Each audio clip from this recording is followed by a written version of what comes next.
It's the morning after my zero gravity flight yesterday with the Zero Gravity Corporation, and of course, I want to share as best as I can what it was like.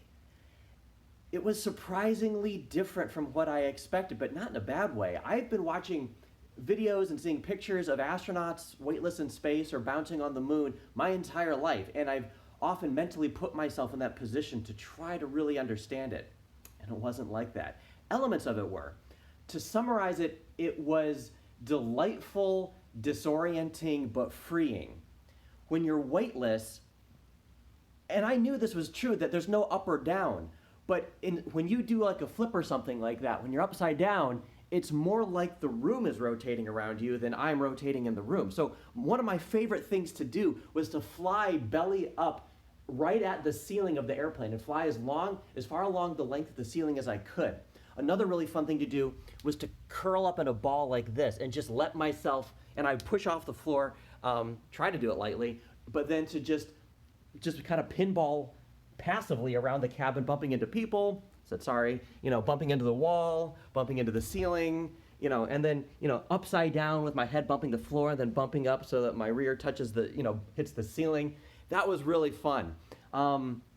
I tried not to flail. I tried to just use light touches, but you only have like 25 seconds. You're trying to hurry up and get in your weightless experience. Mars gravity felt a lot less than what I thought moon gravity would feel like. Now, Mars gravity is 38% of Earth.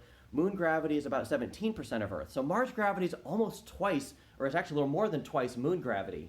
And yet it felt lower than I thought moon gravity would feel. At one point, I did basically a one-handed push-up. I was in the air, I rotated my feet underneath me, and then I stuck the landing right there. I was inspired by seeing Jack Schmitt on the moon on Apollo 17, where he basically did that. He was on his hands and knees, looking at a rock, being the geologist that he was, and then he just pushed himself up, rotated his feet underneath him, and stuck the landing. Then we did moon gravity, and that was so low. It almost felt like zero gravity. If I tried to take a step like normal walking, I spent so much time in the air that I felt weightless because I was into my own parabolic arc within an airplane doing another parabolic arc. And so I took Jack Schmitt's advice and tried to do a feet together bunny hop. And that was the way that I could really move around the airplane, staying in control, but still having fun, jumping in lunar gravity without jumping too much. Like even just taking a step like that, I would hit my head on the ceiling. So just walking sent me flailing, or sent me like flying. So I actually kind of preferred Mars gravity over moon gravity. Not for any reason liking Mars more than the moon or vice versa.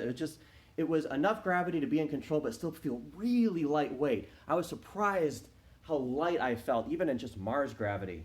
So I'm going to be posting pictures and videos of what that was like. I'm still waiting to get some of those from the photographer we had on board. They had GoPro cameras around, and I had a friend take some pictures, and I'm waiting to get all those, and when I do, I'm going to start posting those. But that's kind of what it felt like in zero gravity, Mars gravity, and moon gravity. It was surprising but delightful. And I hope you guys get to experience it too. Save your pennies and buy a ticket on G-Force One with the Zero Gravity Corporation. And if you buy now between now and December 31st, you'll get a tax holiday. Zero Gravity Corporation will pay your sales tax. And they're not paying you to say that.